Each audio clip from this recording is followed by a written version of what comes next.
Hey everyone, it's Frankie227 here, and I have decided to make a video show about great movies never seen. Like these are like movies that we overlooked that no one really talks about that are just really good movies that I really think you guys should see.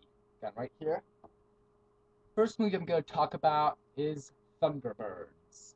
Like this movie was based on the old cartoon show they did with puppets and stuff which didn't really make any sense to me because, as this movie clearly shows, it can do it in live action, which I thought was weird. But this is a pretty good movie. It's just basically it takes place in the future, and it's this rescue team called the Thunderbirds. It's people are stuck in natural disasters or something, then they come in with all these these cool vehicles and stuff, and they have all these gadgets and rescue them from all these high tech situations. But then this one guy comes in, he kidnaps the Thunderbirds. He plans to use their technology to rob all these banks, so everyone will think the Thunderbirds did it.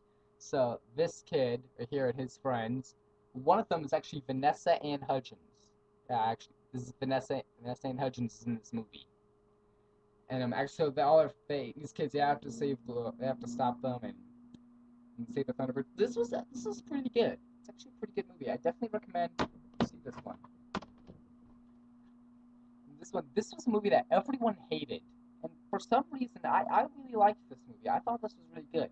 It's stealth, and this movie really got dumped on. I mean, even read a review of this saying it was the worst movie of the summer of 2005, I think. Yeah, 2005.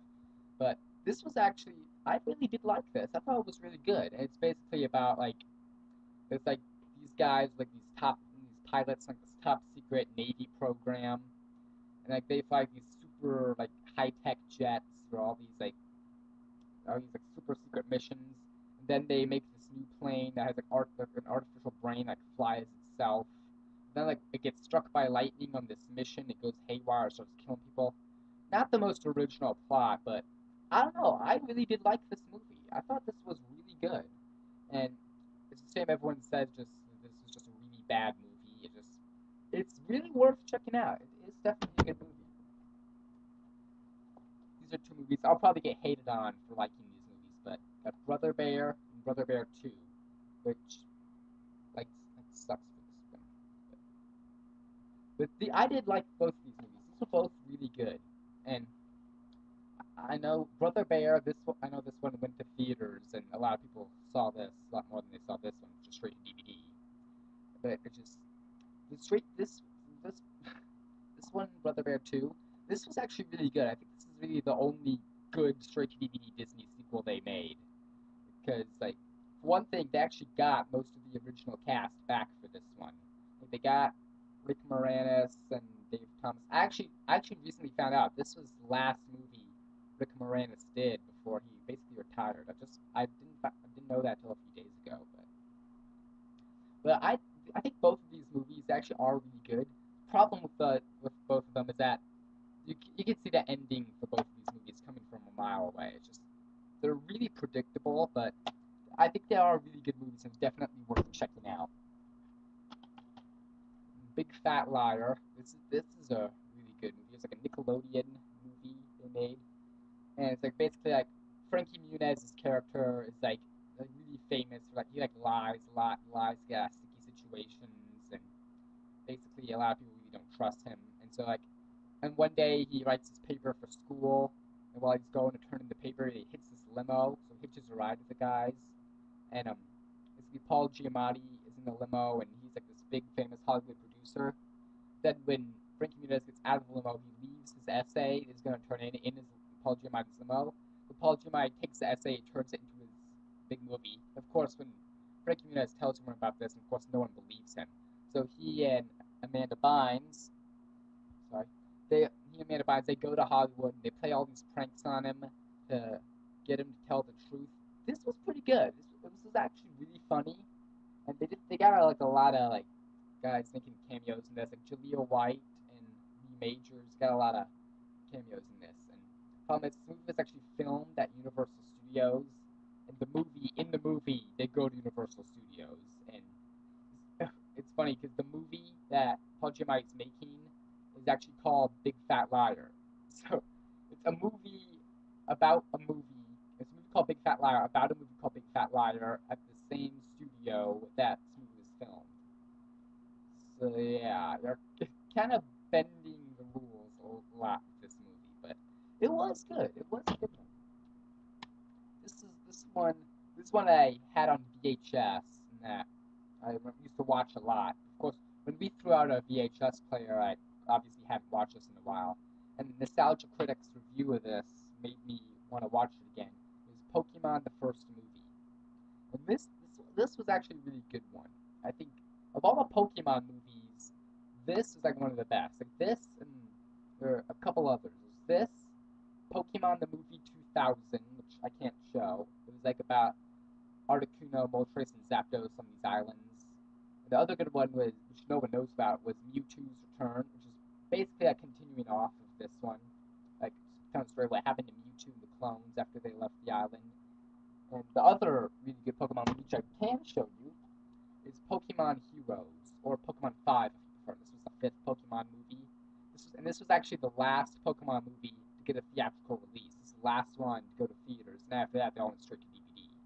But this one was actually really good. It's basically like Ash and the gang, they go to like this city where like it was flooded all these years ago. It's like instead of streets, it's just water, and instead of cars, they travel on boats. And like Latios and Latias, I screwed it up. Latios and Latias, with the guardians of the city, and basically Ash meets Latios and Latias, and they have to stop like these thieves from like taking over the city. This is really, really good. I was surprised how good this was. This is definitely a worth checking out movie. I think this first one and the other two I mentioned are really the only Pokemon movies worth checking out. And this one, I wish I had a cover to show for this, but I bought this previously viewed at Blockbuster because this was all I could find. This is Clockstoppers, and see, I just saw this at Blockbuster. It's a Clockstoppers. I was like, oh, I like it. Maybe I'll get it. Then the next time I went there, they actually had it with the actual case. I'm like, dang it. But here's the disc. It's basically the poster. So you guys. And this is actually the same guy who directed Thunderbirds. But this is good. This is a really good movie, and it's about like there's this kid named Zach, and his dad is a scientist, and he's been working on like this watch. Like if you press this button on the watch, like speeds you up, it's like you're moving faster than everyone else. Like so, like everyone else is like frozen. You can just walk around and screw with them while they're frozen. If you've seen Click, same deal as when you press the pause button on the remote, except in this one they have a scientific explanation behind it. Same deal there. And so Zach finds the watch, and of course starts screwing around with it, starts using it to get the girl and everything. But then these bad guys, they find out Zach has a watch, are chasing after him to get it. This is definitely really good. This is definitely one you should check out. It's kind of like a, I don't know how to describe it. It's kind of like an old like throwback like sci-fi movies and stuff, kind of like Back to the Future and stuff. This was really good. This was really good. Just Digimon the movie. I talked about this a little bit in my DVD collection video, and basically like for Digimon fans, this is just the quintessential movie. I said in my video, you can't be a Digimon fan if you don't have this. I don't think a lot of people who don't know this is on DVD. It's just they do have this on DVD. I should warn you, of course. This doesn't have any features, just like this music video. But this was actually really good. And I can't really tell you where to find this on DVD. This was a gift from a friend, so I can't help you. I think she said she got it off Amazon. But like, this was really good. Whether you're a Digimon fan or not, I would really recommend checking out this movie.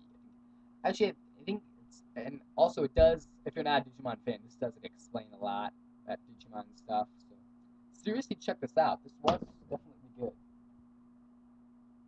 I think I'm gonna have to make this a two-parter because I'm kind of running out of time here. So I've got a few more movies to talk about. So maybe see you in part 2.